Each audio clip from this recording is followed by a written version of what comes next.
Whose looks are amazing? Whose voice is amazing? Is it a bird? Is it a plane? Is it a tree? No, it's a bush. Perhaps all our women led to our final star. She lit up the late 70s and beyond, half carnal, half dreamtime, and always under her own strict control. Kate Bush.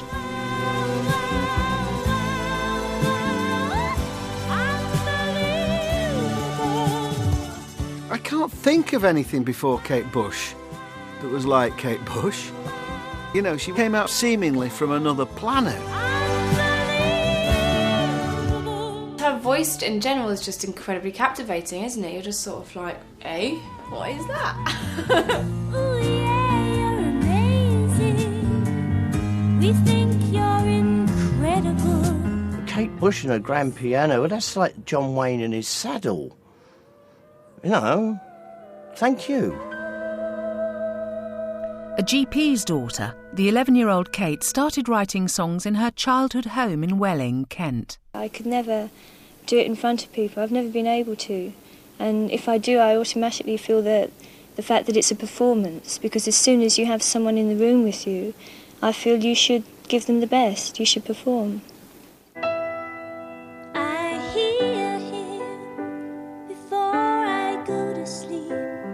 They were very, very quirky at that age, and then around about 13, 14, they started to take a structure musically and in the lyric content. And so something like Man with a Child in His Eyes was showing the potential of her music.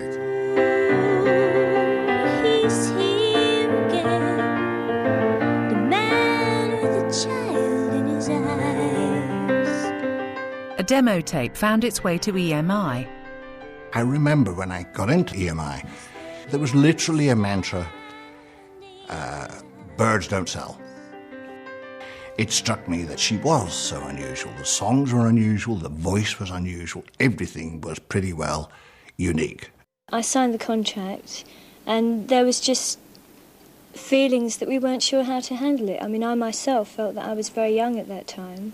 Signed at 16 and given 18 months to learn exactly how to be Kate Bush, she released her first single in 1978. Out on the winding, windy moors, we roll and fall in green. When I first heard the finished version of Wuthering Heights, I thought, this has got to be a hit single.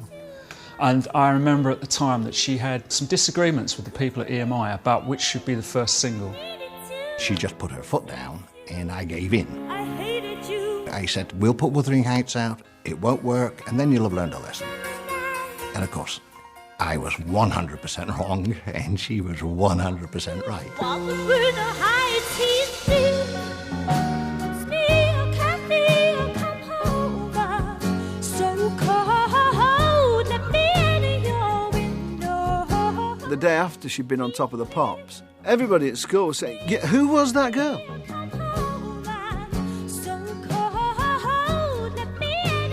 I remember my mum, God rest her soul, when she first heard Kate Bush and I played it, brought it home, didn't I?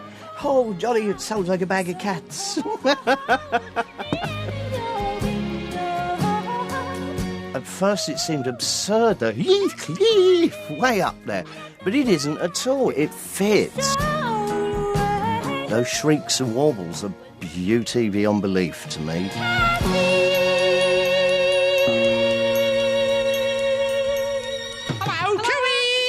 We've also got for you 4, not 1, 4 Kate Bushes.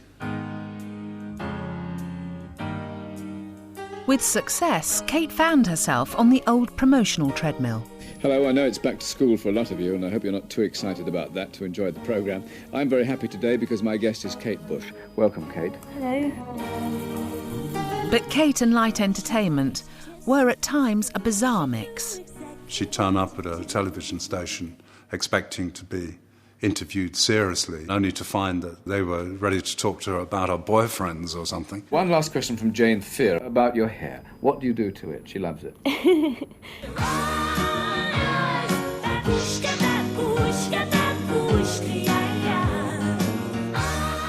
In 1979, Kate was to prove she was more than mime, music and song.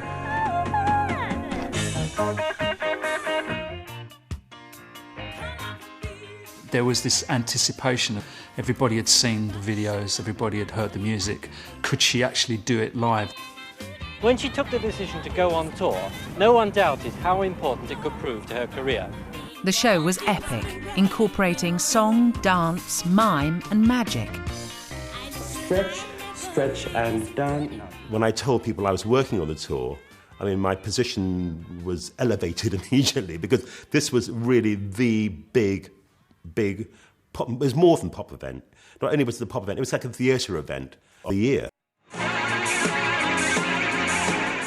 It was the pinnacle, at that time anyway, of the realisation of everything that she was working for visually, sound-wise, musically, and it was an extraordinary achievement.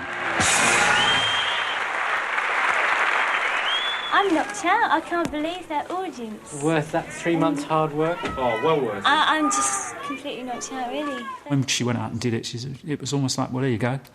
You know, I can do it, you know, and I can do it bloody well. Like Kate, her tour was a one-off, and she retreated into the studio. Don't you have a problem now? You're just over 21, and you've made it. What is there left to do now? Everything. Kate continued to create music that always had a sense of intrigue. For a man in uniform to carry home that little soldier. Could he do? Should have been a rock star. But he didn't have the money for a guitar. It's not always easy to read. Again, there's that sense of mystery. She makes you work a little bit for it. But he never really made it to his 20s. I remember I couldn't actually figure out what she was saying when I was younger. It's only when I kind of looked at lyric sheets and stuff.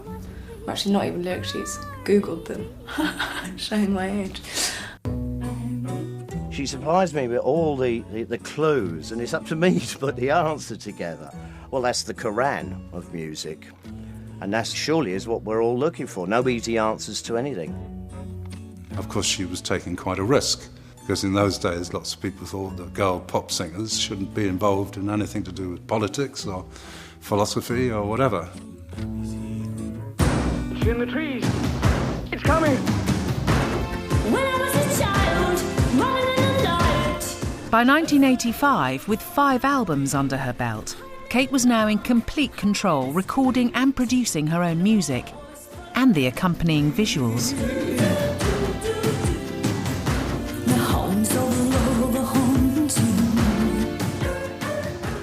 You're a very determined girl. You went away on your own terms to make this LP, didn't you? What makes your studio special for you? Well, it's got all the environmental things that we want, the right kind of sounding rooms, and it's what we want, which is why we did it. You say we all the time. It's very much, though, a very solo sort of thing. I mean, you've produced the thing, you've written the thing. I'm in control, but there's no way I could do it by myself. I rely on people around me to advise me. Take my shoes off and I think she was one of the first female artists that started a sort of creative community around her and controlled it and shaped it, really, and was just unafraid to experiment, for better and for worse. Stepping out of the public eye and into her own creative world meant Kate made herself unintentionally even more mysterious. If there is a reluctance to get involved with the media, it's because she doesn't want to play with the bullshit. And through those years where people say, you know, she hid away from the world and so on, she was just making records. It might take 10 years to do it. And then that's the way she works, that's the way she works.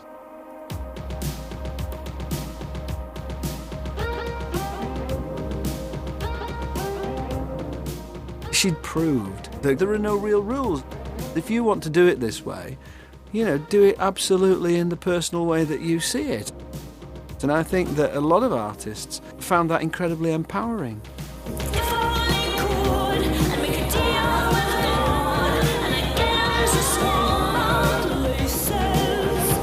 It's not about rolling in the money.